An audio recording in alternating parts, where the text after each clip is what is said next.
Hi everyone, I just thought I'd revisit the Kmart Screaming Mummy prop, just show you how to either reduce the volume on it or totally disable the sound on it. So that's the speaker. This is the battery compartment that was sort of tucked up in that little bag in the behind the head. You can either just put some sticky tape across there. That's the speaker. That's the sound sensor there, that little silver thing you can see poking through there. So you don't want to go over that, otherwise that you won't be able to trigger it at all probably.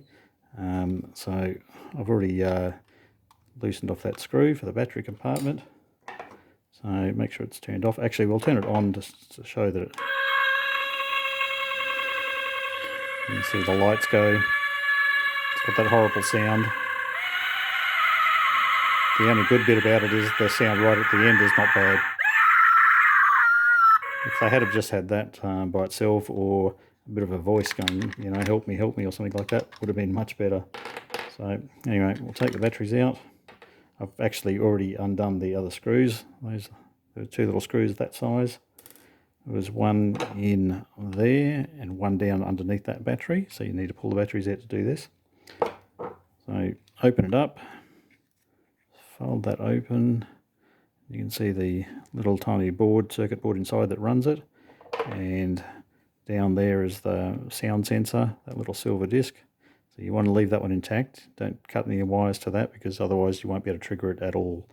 So because there's no try me button or anything on this to do any other mods with. So that's the speaker. So you could just snip that wire, just chop that wire. I'll probably just desolder that. So I've got the soldering iron going. So I'll just melted that off.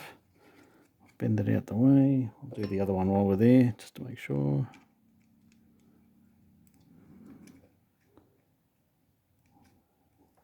So those wires are well out the way. Those two yellow wires are the ones you want to disconnect. You can just chop one of them. Just make sure that you don't sort of chop it and let it short out against there or something, and maybe damage it that way. If you do have a soldering iron, you could just desolder them like that, like I've done over there. Fold them out the way. That way you can always reverse the mod if you do decide you want that awful sound again later on. So then you just pop it closed again. I won't bother putting the screws back in just yet. So we'll put the batteries in. Oops. And we'll turn it on, and if you watch down there, the light's gone, no sound. So for those of you who would like a silent prop, it still gets triggered when something, you know, loud happens. That's fine. So don't forget to put those screws back in. If you do strip the screws or lose the screws or whatever, you could just plonk that back in and just put a bit of tape around it or something like that, I guess. Wouldn't be the end of the world. But yeah, that screw there, and there was one screw under that battery there. So if you want to do that to your prop, that's the easy way to do it. As you can see, it's gone off again now. So I'll tap it. There we go. So it still triggers exactly the same as it used to.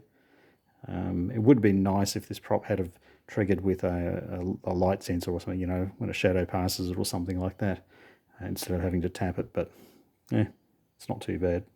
Anyway, hope that's useful to you. Thanks for watching.